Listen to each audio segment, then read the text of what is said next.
involves modifying the reading and modifying the data. What does it mean? Okay, in suppressive threads, what happens is that the data will be modified or read after it has occurred.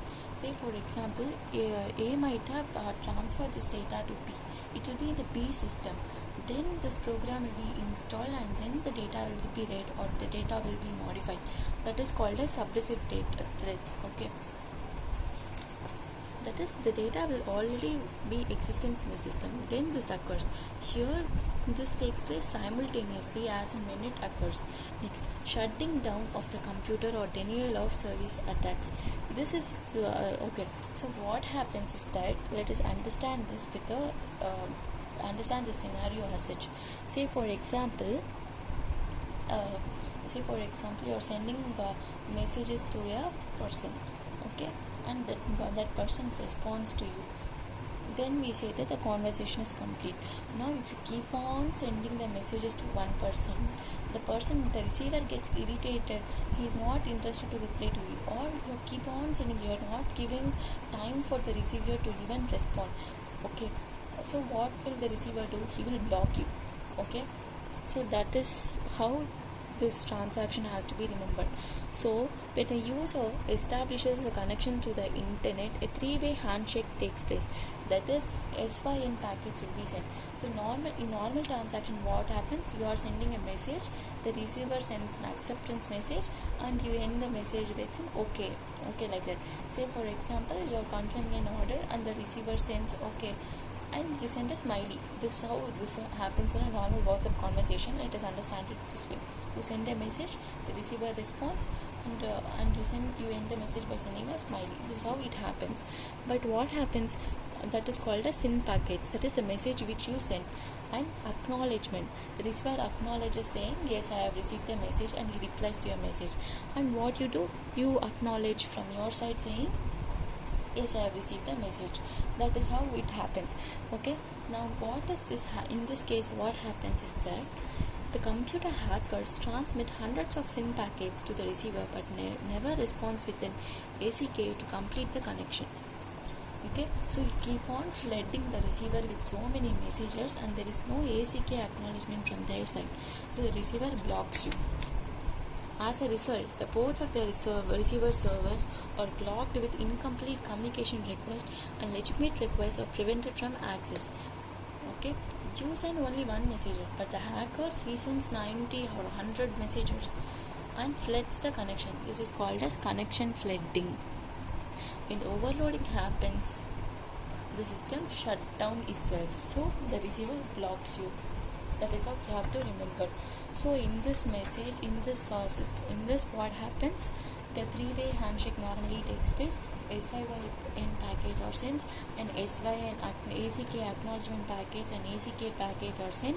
The computer hackers transmits with hundreds of ACN packets, but the receiver never responds with an ACK acknowledgement package to complete the transactions.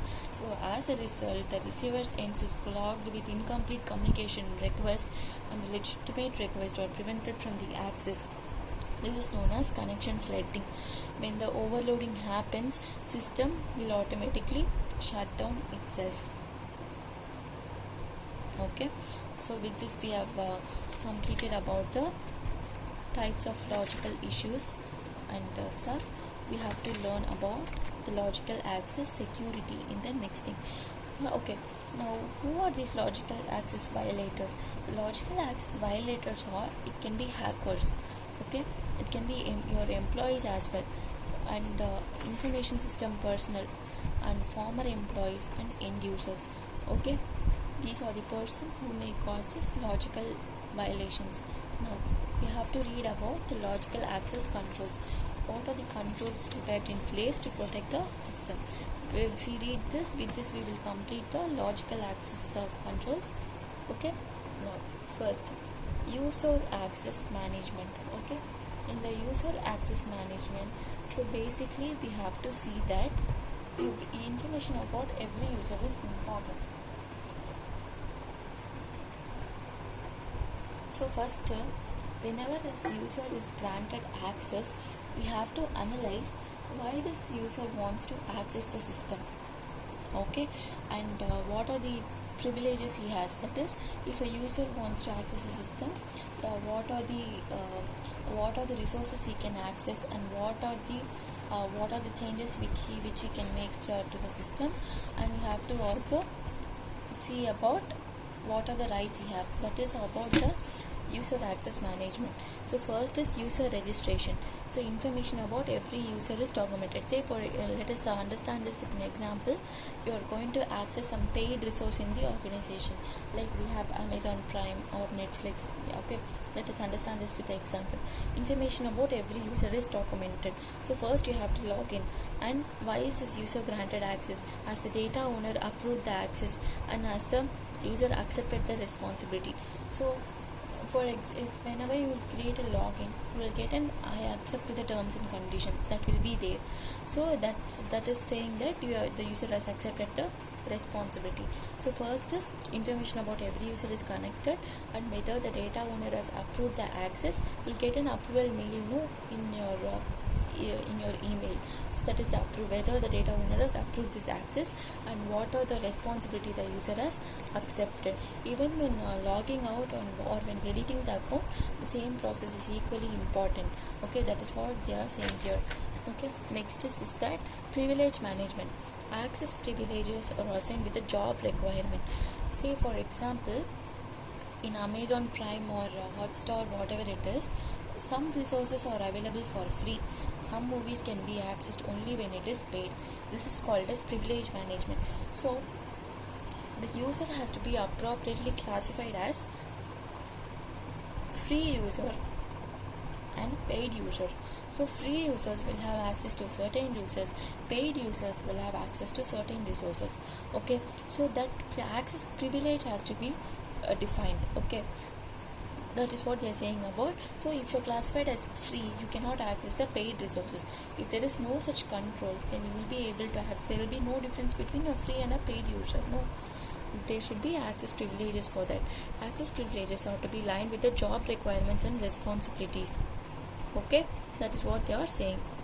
He or she will be provided with higher access privileges than others. However, misuse of such privileges could endanger the organization's information security. Next, user password management. So password should be safe. You would often receive this message: the strong password should be maintained. It should be a combination of this numbers, alphanumeric, and the special characters. So that is called as password management. Password should be kept secret, and it should be carefully managed. Review of user access rights. So the user access rights should be reviewed from time to time. User responsibility. As a user, what responsibilities you have? You should not leave your system unattended. See, if you are accessing Hotstar or whatever it is, and there is a friend at your home, leave the system just like that and go and do some work. What might your friend do? He may change your data. He may, since you have all your Gmail and your Hotstar account, everything open, your friend has easy access to the system. He can enter into the system, and he can automatically change your login password as such, and he can use the data. Okay, you might not even know that he has done that. So the password user you should not leave the system unattended. Likewise, the password, you have to use strong password.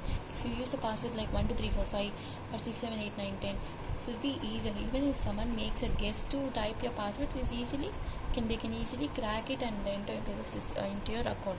So it is a responsibility of the users to use strong passwords, and it should not leave the system unattended. So first we saw about the user access management, about indeed content, about the user's registration, what are the action privileges you should be given, and about the password management, and about the rights and access. Next we saw about the user responsibilities, like what is the responsibility, password use, and unattended user equipment. Next is network access control. What do we mean by network access control? Network access control is nothing but the network or a path through which you access the system. So the network or path which you use should be a secure path. Okay, and that is what they are saying, and it should be protected by a proper firewall as such. So let us read this and understand. an internet connection expose an organization to the entire world. Okay, this can be this brings up the issue of benefits to the organization and precaution against harmful elements. So this can be achieved through the following means: policy on use of network services. Okay, so that there should be a network usage policy as such. Enforced path: it is necessary to specify the route or path to which the network travels. See, even in bus routes, public transports, the bus driver follows only a specific path, right? Even though there are many roads which will lead to the same destination, the bus driver always follows the specific route which is fixed by the government. Like that, the telecommunication network will also specify a fixed path. Okay, so the any data which is to be traveled has to follow a specific path. Okay, that is what they are saying. The path should be enforced. Segregation of network, even that segregation of network should be there. That is, important communication should travel through this path, it should use this type of network, and all that should be, and the public information can travel through this path as such. So such information should have different paths as well. Next up, the network connection and routing control. The traffic between the networks should be restricted based on identification of source and authentication across the enterprise network. Okay, so for this, always imagine that imagine the bus example for these three things. Okay, so there should be a policy which is applicable to the internet service requirements, and we have to see whether the organization is following this policy, and there should be an enforced path as well, and the important communication should be separated from the normal communication, and network and connection and routing, the traffic between the network should be restricted. So for these four points, you remember this bus example, so that it will be easy for you to remember this. There should be a policy, there should be a path, segregation from the normal network.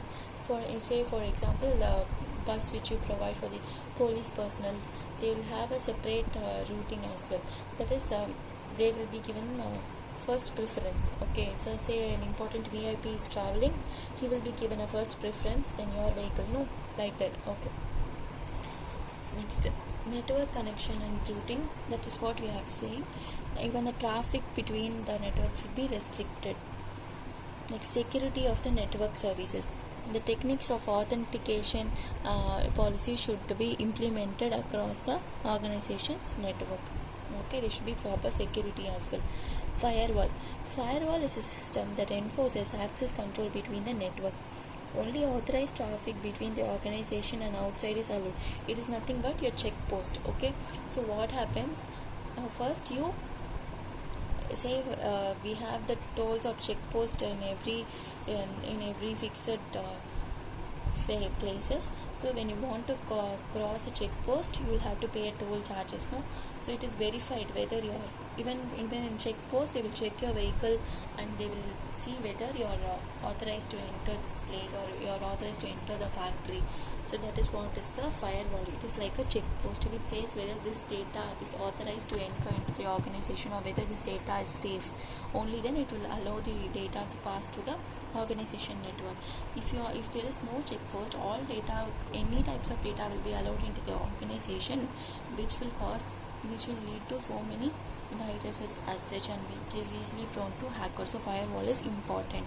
Encryption is nothing but conversion of data into a secret code. Okay, say for example we have this even in WhatsApp we have this encryption technologies as such. So when you type the message as such, it will not be directly delivered to the person in the same form. So the message you type will be encrypted into a secret code. Okay, this code only will travel through the network. This code, once it travels to the network, and when this code reaches the appropriate person, it automatically decrypts itself. Okay, so some cases it will be so secure that you encrypt using a key, and the reader can access the messages only if he types the receiver key. So this encryption is also important. Callback services. See, in Gmail we have this callback facilities, where what happens when you access login from your new system, the Gmail asks that I will call you to verify this is this is you who is accessing the system. So it calls you. So once you pick up the call, you will know that this person, you're authorizing the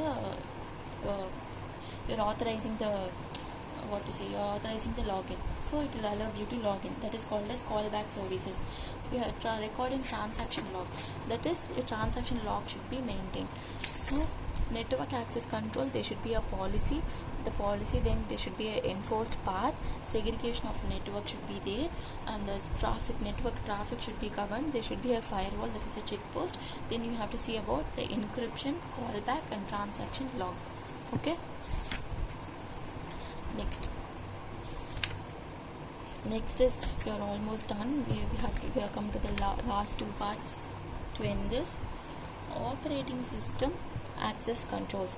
So I'm not reading in detail, I'm just giving you an overview so that we can write an exam in our own words.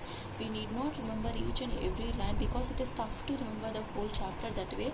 So if we have any shortcuts to understand the meaning, we can try to reproduce the same with some logic. Automated terminal identification.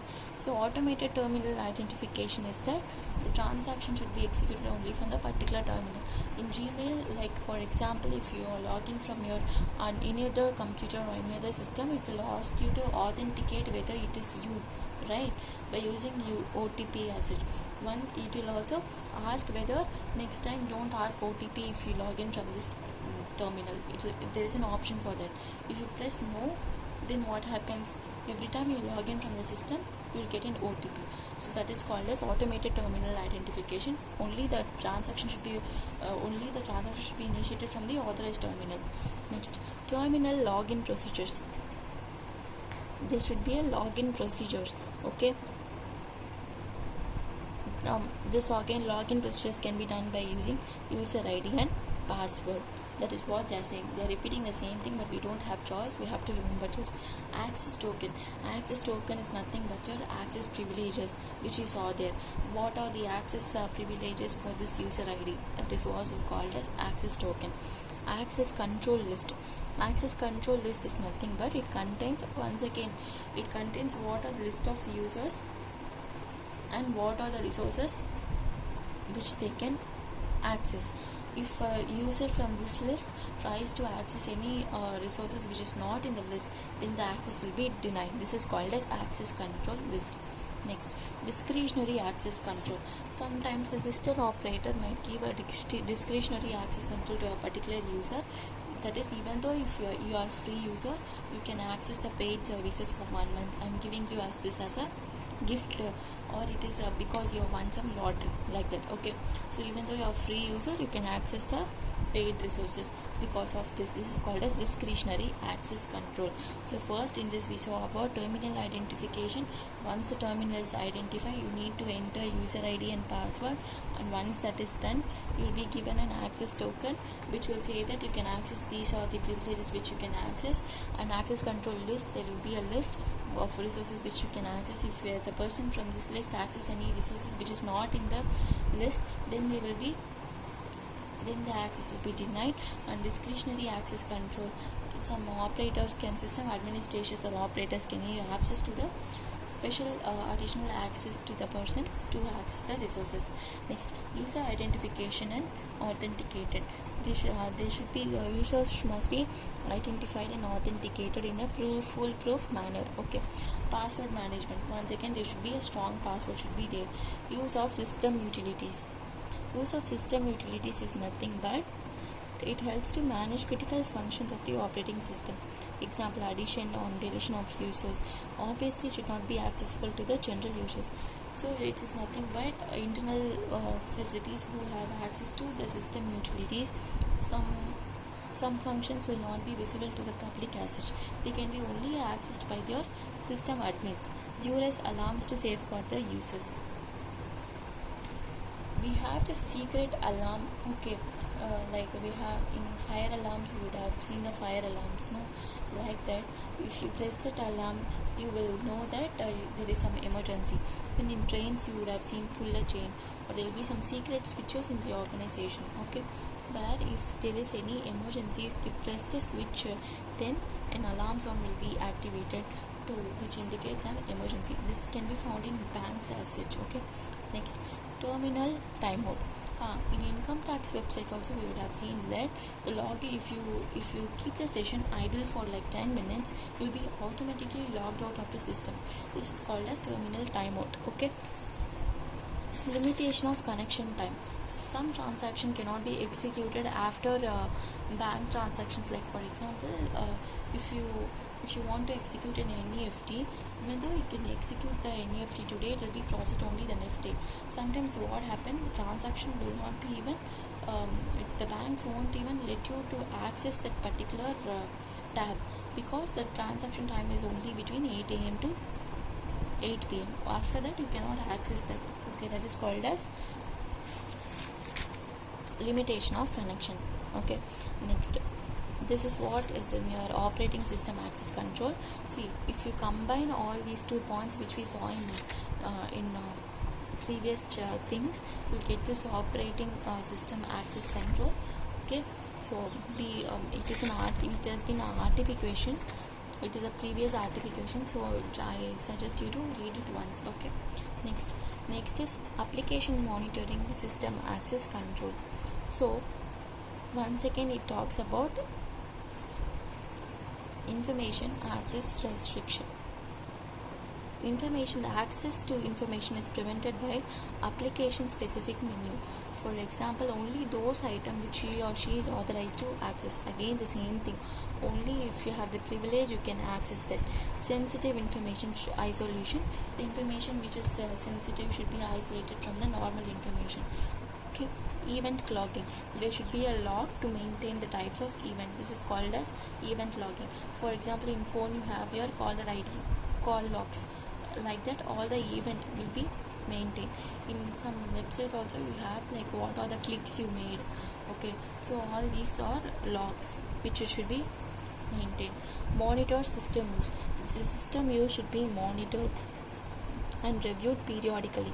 Clock synchronization. Event log plays an important significant role, hence the need for synchronizing clock time across the network as per standard time is mandatory. Event log is necessary, as well as the time of access is also necessary. In history, we will in your browsing tab, in history we will see this, you access this transaction at this time. So this clock time is also necessary. Mobile computing is nothing but you have now using handheld devices to perform computing. It is called as mobile computing. Now this devices is used like these devices are portable, unlike the personal computers which are located at one place. So you can protect these mobile computing handheld devices by using fingerprint, pin number, smart card, or even your iris scanner, etc. So with this we complete the logical access control, and in the next part we will learn about the classification on the basis of audit function. Okay, thank you.